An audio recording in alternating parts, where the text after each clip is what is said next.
ராஜயோகம் டிவி நேயர்கள் அனைவருக்கும் வணக்கம். நம்மளோட ராஜயோகம் டிவில தினப்பலன்கள், வாரப்பலன்கள், மாத பலன்கள், ஆன்மீக தகவல் குறிப்புகள் பல விஷயங்கள பார்த்துட்டு இருக்கோம். அந்த வகையில இன்னைக்கும் உங்களுக்காக ஆன்மீக குறிப்புகள் பல காத்துட்டு இருக்கு. அத சொல்றதுக்காக நம்ம எல்லாருக்கும் ரொம்ப பிடித்த ராஜயோகம் புகழ் டாக்டர் கே. ராம் சார் அவர்கள் நமக்காக காத்துட்டு இருக்காரு. அவர நிகழ்ச்சிக்குள்ள வரவேற்கலாம். வணக்கம் சார். வணக்கம் சார். எல்லாருக்கும் இருக்கிற காமனான ஒரு கேள்வியோட வந்திருக்கேன் இன்னைக்கு. ஒரு ஜோதிடர்கிட்ட போய் காட்டினா எனக்கு இன்னைக்கு நேரம் நல்லா இருக்கு, உங்களுக்கு வர காலம் நல்லா இருக்கு அப்படின்றாரு. இன்னொரு ஜோதிடர்கிட்ட போய் காட்டும் போது இல்லைம்மா நீ கவனமா இருக்கணும், உனக்கு இந்த கண்டம் இருக்கு, வாகன கண்டம் இருக்கு அப்படிங்கிறாரு. இன்னொருத்தர் திருமண யோகம் வந்துருச்சுங்கிறாரு, இன்னொருத்தர் இப்போதைக்கு திருமணம் பண்ணாதங்கிறாங்க. ஜோதிடருக்கு ஜோதிடர் என்னோட ஜாதகம் அவங்க கொடுக்குற பலன்கள் மாறுபடுதே, அது எதனால? பொதுவாக ஜாதகம் அப்படிங்கிறது உங்களுக்கு சாதகமாக இருக்கணும் அப்படின்னா உங்களுக்கு நேரம் அப்படிங்கிற நல்ல நேரம் இருந்துகிட்டு இருக்கணும். இப்போ ஜோதிடம் அப்படிங்கிறது பார்த்தீங்கன்னா வரலாறு, புவியியல், கணிதம் அப்படிங்கிறது காசு இருந்தால் முயற்சி இருந்தால் கற்றுக்கிறோம். ஆனால் ஜோதிடம் அப்படிங்கிறது காசே இருந்தாலும் கடவுளுடைய அனுகிரகம் இருந்தால் மட்டும்தான் வாக்கு பலிதம் ஏற்படுது அப்படிங்கிறது உண்மையான விஷயம். பொதுவாகவே வலைதளங்களில் பார்த்துக்கிட்டு இன்றைக்கி நிறைய பேர் ஜோசியம் பார்க்குறதாக சொல்லிக்கிட்டு இருந்தால் கூட இந்த வாக்கு பலிதம் அப்படிங்கிறது வலைதளத்தால் வருவது கிடையாது அப்படிங்கிறது உண்மையான விஷயம். அதை அனுபவ ரீதியாக நீங்களே தெரிஞ்சுக்க முடியும். அப்படி இருக்கும் பொழுது ஒரே ஜாதகத்தை ஒவ்வொரு ஜோசியரும் காட்டும் பொழுது ஒவ்வொரு விதமான பலன்கள் சொல்கிறாங்க இல்லையா? அப்போ அந்த மாதிரி இருக்கும் பொழுது நல்ல ஜோசியர் யார் அப்படிங்கிற ஒரு கேள்வி அல்லது ஜோசியம் உண்மையா அப்படிங்கிற குழப்பம் நிறைய பேருக்கு இருந்துகிட்டு இருக்கும். வழக்கமான வாழ்க்கையில் இந்த மாதிரி குழப்பம் இருக்கக்கூடாது அப்படிங்கிறதுக்காகத்தான் நம்ம ராஜயோக நிகழ்ச்சியில் கடந்த 25 வருஷத்துக்கு முன்னாடியே யார் நல்ல ஜோசியர் அப்படிங்கிறது நீங்கள் ஜாதகம் பார்க்க முடியாது. அதாவது ஜோசியருடைய ஜாதகம் இருந்தால் இவர் ஜாதகத்தை வச்சு இவர் நல்லவரா இவர் நல்லா சொல்லுவாரா அப்படின்னு பார்த்துக்கலாம். நீங்கள் உங்கள் ஜாதகத்தை பார்க்க போகும் பொழுது ஜோசியர் நல்ல ஜோசியரா அப்படிங்கிறத கண்டுபிடிக்கிறதுக்கு எளிய வழி அப்படிங்கிறது பார்த்தீங்க அப்படின்னா உங்களுடைய குலதெய்வத்தை நினச்சிக்கலாம். வலைதளங்கள்லையோ அல்லது டிவி சம்மந்தப்பட்ட சேனல்களையோ அல்லது உங்களுக்கு தெரிஞ்சோ நிறைய ஜோதிடர் சம்மந்தப்பட்ட விஷயங்கள் இருந்துகிட்டு இருந்தால் கூட அதில் நல்ல ஜோசியர் அப்படிங்கிறது 4 ஜோசியரை நம்ம பார்க்கும் பொழுது 4 ஜோசியருடைய ஃபோன் நம்பர் உங்களுக்கு இருக்கும் பொழுது எந்த ஜோசியரை பார்க்கலாம் அப்படிங்கிற விஷயத்தை உங்களுடைய குலதெய்வத்தை நீங்கள் கேட்கலாம். இந்த ஜோசியரை பார்க்கலாமா அல்லது இந்த ஜோசியர் பார்க்கலாமா, எந்த இடத்துல யாரை போய் ஜோசியம் பார்க்கலாம் அப்படிங்கிற விஷயத்தை உங்களுடைய குலதெய்வத்தை நினச்சி நீங்கள் ஒரு முயற்சி பண்ணீங்க அப்படின்னா கண்டிப்பாக உங்களுடைய குலதெய்வமே காட்டும். நீங்கள் இந்த ஜோசியரை பார்க்கலாம் அப்படிங்கிற விஷயத்தை ஏதாவது ஒரு சிறு அடையாளம் மூலமாக நிச்சயமாகவே காட்டும் அப்படிங்கிறது உண்மை. என்னை சந்திக்க வருகிற நிறைய பேர் பார்த்தீங்கன்னா ஜாதகமே இல்லை, சுவாமியே இல்லை அப்படிங்கிற கருத்தில் இருந்து அவங்க கனவு மூலமாக இந்த மாதிரியான இவரை போய் சந்திக்கலாங்கிற விஷயத்தை தெரிஞ்சுக்கிட்டு நிறைய பேர் சந்திச்சிருக்காங்க அப்படிங்கிறது சந்தோஷமான விஷயம். அந்த மாதிரி ஒவ்வொருவருக்குமே கனவுல ஜோசியம் பார்க்க சொல்லாது. ஆனால் இருக்கிற ஜோசியரில் எந்த ஜோசியரை பார்க்கலாங்கிற ஒரு விஷயத்தை நினச்சி குலதெய்வத்தை நினச்சிங்க அப்படின்னா இந்த ஜோசியரை பார்க்கலாங்கிற விஷயத்தை உங்களுடைய குலதெய்வமே உங்களுடைய மனசில் காட்டும் அப்படிங்கிறத உண்மை. அந்த மாதிரி தெரிஞ்சுக்கிட்டு அந்த மாதிரி ஜோசியரை பார்க்கும் பொழுது கண்டிப்பாக உங்களுடைய உண்மையான விஷயங்களை தெரிஞ்சுக்க முடியும் அப்படிங்கிறத உண்மை. இதில் இன்னொரு விஷயம், நிறைய பேர் பார்த்தீங்கன்னா இந்த பையனை அல்லது இந்த பொண்ணை கல்யாணம் பண்ணோன்னு மனசில் நினச்சாங்கன்னு வைங்களேன், அந்த பொண்ணை கல்யாணம் பண்ணித்தான் ஆகணுங்கிற ஒரு உறுதியோடு இருப்பாங்க. அது நல்லது. ஆனால் ஜாதகம் பார்க்கும் பொழுது இவங்களுக்குள்ள பொருத்தம் இல்லை அப்படிங்கிற விஷயத்தை சொல்லும் பொழுது அவங்க வருத்தப்படாமல் என்ன பண்ணுறாங்க அப்படின்னா ஒரு 10 ஜோசியரை பார்க்குறாங்க. எதற்காக 10 ஜோசியரை பார்க்குறாங்க? எந்த ஜோசியர் இவங்க மனசில் நினைக்கிறதுக்கு ஒத்து வர்றாங்களோ அது வரைக்கும் விடாமல் ஜாதகம் பார்க்கக்கூடிய நிறைய பேர் இருக்காங்க அப்படிங்கிறது உண்மை.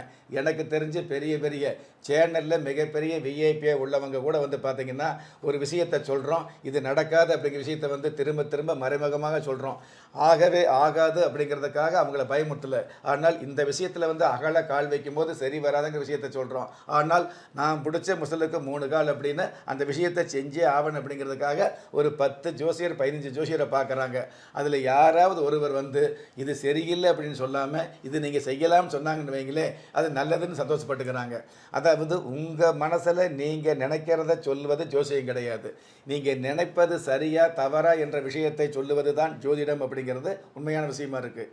இந்த மாதிரியான விஷயங்களுக்கு நிறைய உதாரணம் சொல்லலாம். எங்கிட்ட ஜாதகம் பார்க்க வரக்கூடிய நிறைய பேர் வந்து பார்த்தீங்க அப்படின்னா, அதாவது இந்த பையனை இந்த பொண்ணு திருமணம் செய்யலாம் அப்படின்னு கேட்கும் பொழுது, இது திருமணத்துக்கு சரி வராது அப்படிங்கிற விஷயத்தை சொல்லும் பொழுது, நாங்கள் 10 வருஷம் 12 வருஷம் உயிருக்கு உயிராக காதல் செஞ்சுக்கிட்டு இருக்கிறோம், உயிருக்கு உயிராக பழகிட்டு இருக்கிறோம், நீங்கள் வந்து ஒரே பேச்சில் இப்படி சொல்லிட்டீங்களே அப்படின்னு கவலைப்படுவாங்க. ஆனால் அதற்கப்புறம் வந்து பார்த்தீங்கன்னா, ஒரு 2, 3 வருஷம் கழிச்சு வந்து பார்த்தீங்கன்னா, எங்களுக்கு திருமணம் நடக்கல, அதாவது திருமணம் நடக்கிறதுக்கு உண்டான ஏற்பாடு பண்ணி நின்று போச்சு, அல்லது திருமணமாகி 30 நாள் 60 நாளில் பிரிஞ்சு வந்துட்டோம் அப்படிங்கிற விஷயத்தை வந்து சொல்லி அழுவாங்க. இதைத்தான் முன்னாடியே சொன்னோம். அதாவது 10 வருஷம் 12 வருஷம் காதல் பண்ணலாம், ஆனால் கல்யாணம்ங்கிற ஒரு அமைப்பு, மணமகள் கழுத்தில் வந்து மாங்கல்யம் ஏறினதுக்கப்புறம் உங்களுடைய வாழ்க்கை அப்படிங்கிறது மறுஜென்மம் எடுத்த மாதிரி வேறு வகையில் மாறுங்கிற விஷயத்தை தெரிஞ்சுக்கக்கூடிய அமைப்பு தான் ஜாதகம் அப்படிங்கிறது. அந்த மாதிரியான விஷயங்களை வந்து, அதாவது ஜாதகம் அப்படிங்கிறது உங்களை பயமுறுத்துவதற்காக அல்ல. இந்த கலிகாலத்தில் நிறைய விஷயங்களை வந்து நீங்கள் அதாவது பயப்பட்டு இருக்கும் பொழுது நீங்கள் பயப்படாமல் இருங்க அப்படின்னு தைரியம் சொல்லுவதற்குத்தான் இந்த ஜாதகம் அப்படிங்கிற விஷயத்தை நம்ம தெரிஞ்சுக்கிறோம். ஆக இந்த ஜாதக சம்பந்தப்பட்ட விஷயங்களில் வந்து சந்தேகம் இல்லாமல் ஓரளவு ஒரு சில விஷயங்களை தெரிஞ்சுக்கணும் அப்படின்னா, எந்த இடத்துல ஜாதகம் பார்க்க போனாலும், எந்த நேரத்தில் ஜாதகம் பார்க்க போனாலும் உங்களுடைய குலதெய்வத்தை நினச்சி நீங்கள் முடிவு பண்ணுங்கள், முயற்சி பண்ணுங்கள், கண்டிப்பாக நல்லது நடக்கும். இது எல்லாவற்றுக்கும் மேலே இன்னொரு விஷயம், என்னிடம் ஜாதகம் பார்க்க வரக்கூடிய அத்தனை பேருமே உறவுக்காரர் அல்லது பூர்வ ஜென்ம பந்தம் அப்படிங்கிற விஷயத்தில் மனசில் நினச்சிக்கிட்டு அந்த ஜாதகம் பார்க்கும் பொழுது என்னுடைய குலதெய்வத்தை நான் வந்து மனசார பிரார்த்தனை பண்ணுறேன் அப்படிங்கிறத விட, யார் ஜாதகம் பார்க்க வருகிறார்களோ அவங்களுடைய குலதெய்வத்தை நினச்சி தான் நான் ஜாதகம் கணிக்க ஆரம்பிக்கிறேன் அப்படிங்கிறது உண்மை. அதனால தான் இந்த ஜாதக கணிப்பில் வந்து அவர்களால் சொல்ல முடியாத, அவர்களுக்கு தெரியப்படுத்தாத, என்னால் கூட கணிக்க முடியாத எவ்வளவோ விஷயங்களை வந்து உங்களுடைய குலதெய்வம் என்னுடைய நாவால் சொல்ல வைக்குது மட்டுமல்ல, சொன்ன அந்த விஷயங்களை வெல்ல வைக்கக்கூடிய பாக்கியங்களையும் கொடுக்குது அப்படிங்கிறது உண்மையான விஷயம். ஜோசியம் அப்படிங்கிறது உங்களுக்கு இந்த மாதிரி கெடுதல் இருக்குதுன்னு சொல்வதற்கு மட்டுமல்ல, அந்த கெடுதல் சம்பந்தப்பட்ட விஷயங்களை வந்து நிவர்த்தி பண்ணக்கூடிய பாக்கியங்களும் இந்த வாக்குத்தன்மையில் இருக்குது அப்படிங்கிறது உண்மை. அதனால் கண்டிப்பாக குலதெய்வத்தை நம்பி நீங்கள் ஜாதகம் பார்க்க போங்க. உங்களுக்கு ஏதாவது எத்தனையோ ஜோசியர் இருந்துகிட்டு இருந்தால் கூட அதில் நல்ல ஜோசியரை கை காட்டக்கூடிய தகுதி உங்களுடைய குலதெய்வத்துக்கு மிகுதியாக இருந்துகிட்டு இருக்கும் அப்படிங்கிறது தான் உண்மை. உலகத்தில் வந்து அதாவது பல கோடிக்கணக்கான மனுஷால் இருந்துகிட்டு இருந்தால் கூட 10 பேர் 5 பேர் தான் உங்களுக்கு உதவக்கூடியவங்களாக இருந்துகிட்டு இருப்பாங்க, அறிமுகமாக முடியும். ஒரு நாளைக்கு 100 பேரை பார்க்கலாம், 10 பேர்த்துக்கிட்ட பேசலாம், 5 பேர்த்துக்கிட்ட வந்து அதாவது ஒற்றுமையாக இருந்துகிட்டு இருக்கலாம், 1-2 பேர் தான் உண்மையான உறவாகவோ அல்லது வந்து நட்பாகவோ இருக்க முடியும். அந்த மாதிரி எத்தனை ஜோசியர் எவ்வளவு வலைதளம் வந்தாலும் வாய் இருந்தால் மட்டும் ஜோசியம் சொல்லலாம் அப்படிங்கிற காலத்தை எல்லாம் மீறி உங்களுடைய வாழ்க்கை முழுவதும் ஜோசியம் தெரிஞ்சுக்கணும் அப்படின்னா அதற்கு உங்களுடைய குலதெய்வம் நிச்சயமாக உங்களுக்கு உறுதுணையாக இருக்கணும் அப்படிங்கிறது உண்மை. கண்டிப்பாக சார், ரொம்ப அழகாக சொன்னீங்க. ஆனால் ஒரே ஒரு சின்ன சந்தேகம், இதில் பலருக்கு குலதெய்வமே தெரியாமல் இருக்கும் இல்லையா? ஸோ அவங்க என்ன பண்ணணும்? குலதெய்வம் அப்படிங்கிறது உங்களுடைய வம்சாவளி தெய்வமாக பரம்பரை என்று சொல்லக்கூடிய 7 தலைமுறைகளாக வழிபட்ட தெய்வம் குலதெய்வம் அப்படிங்கிறது. அந்த குலதெய்வம் வந்து நிறைய பேருக்கு தெரியும். இன்னும் நிறைய பேருக்கு வந்து பார்த்திங்கன்னா வெளிநாடு போனதுனால அல்லது பங்காளி சம்மந்தப்பட்ட வகையில், பூர்வீக சம்மந்தப்பட்ட வகையில் சண்டை சச்சரவு இருக்கிறதுனால குலதெய்வம் தெரியாமல் இருக்கிறதுக்குண்டான வாய்ப்புகளும் அதிகமாக வந்துட்டு இருக்கும். அந்த மாதிரி குலதெய்வம் தெரியாதவங்க கவலைப்பட வேண்டியதில்லை. எந்த தெய்வத்தை தொடர்ந்து 6 வருஷம் அல்லது 7 வருஷம் நீங்கள் வழிபாடு வச்சுக்கிறீங்களோ, அது கருப்புசாமியாக இருக்கலாம், காளியாத்தாவாக இருக்கலாம், மாரியாத்தாவாக இருக்கலாம், எந்த தெய்வமாக இருந்தாலும் ஒரு தெய்வத்தை தொடர்ந்து 7 வருடங்களாக வழிபாடு வச்சுக்கும் பொழுது அந்த தெய்வத்தின் மூலமாக, எந்த தெய்வம் 7 வருடங்களாக எந்த தெய்வத்தை வழிபாடு வச்சிருக்கிறீங்களோ அந்த தெய்வத்தின் மூலமாக உங்களுடைய குலதெய்வம் உங்களுக்காக பேசும் அப்படிங்கிறது உண்மை.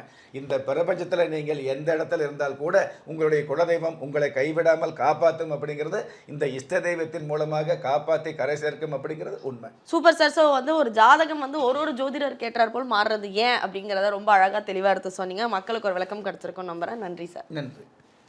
நம்ம ராஜயோகம் டிவியில் புத்தம் புது ஆன்மீக தகவல்கள், மாத ராசி பலன்கள், தினப்பலன்கள், இந்த மாதிரி நிறைய விஷயங்களை அப்லோட் பண்ணிட்டு இருக்கோம். அது மட்டும் இல்லாமல் ஒவ்வொரு நாளுமே உங்களுக்கான அதிர்ஷ்ட எண், உங்களுக்கான அதிர்ஷ்ட நேரம், அது மட்டும் இல்லாமல் உங்களுக்கான அதிர்ஷ்ட எழுத்துக்களும் சொல்கிறோம். அதே மாதிரி நீங்கள் ஒவ்வொரு நாளும் வழிபட வேண்டிய தெய்வம், இது மாதிரி நீங்கள் தெரிந்து கொள்ள வேண்டிய, நீங்கள் கடைபிடிக்க வேண்டிய விஷயங்களை உடனுக்குடன் தெரிஞ்சுக்கணுன்னா நம்ம ராஜயோகம் டிவியில் வர வீடியோஸை லைக் பண்ணுங்கள், ஷேர் பண்ணுங்கள், சப்ஸ்கிரைப் பண்ணுங்கள், மறக்காமல் பெல் ஐக்கானை ப்ரெஸ் பண்ணுங்கள். திறமை இருந்தும் வறுமையில் வாடுகிறீர்களா? விதியை நொந்து விரக்தியில் இருக்கிறீர்களா? முயற்சிகள் செய்தும் முன்னேற்றம் கிடைக்கவில்லையா? களஸ்திரம் அமையாமல் கவலைப்படுகிறீர்களா? தாய்மையடையாமல் தவித்து நிற்கிறீர்களா? நவரத்தினம் போட்டும் நன்மைகள் கிடைக்கவில்லையா? பெயர் மாற்றம் செய்தும் பிரயோஜனம் இல்லையா? எந்திரத்தை நம்பி மந்திரத்தை சொல்லியும் மாற்றம் கிடைக்கவில்லையா?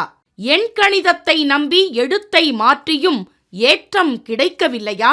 வாஸ்துவை நம்பி வாசலை மாற்றியும் வளம் காணவில்லையா? ஹோமத்தை வளர்த்து யாகத்தை செய்தும் யோகத்தை காணவில்லையா? திரும்பிய பக்கமெல்லாம் திண்டாட்டங்களையே சந்தித்த உங்களை யார் கைவிட்டாலும் ஆன்மீகம் கைவிடாது. ஆம், அண்ட நிழலும் இல்லை, ஆதரிக்க யாரும் இல்லாதவர்களை குலதெய்வம் கைவிடுவதில்லை. கிள்ளி கிடைக்கக்கூடிய யோகங்களை அள்ளிக் கொடுக்கக்கூடிய ஆன்மீக அற்புதம் குலதெய்வ விருட்சம். திக்கற்ற யாவரும் ஒப்பற்ற பயன்பெற வாங்கி பயனடைவீர். குலதெய்வ விருட்சம். குலதெய்வ விருட்சம் குடும்பமே சுபிட்சம்.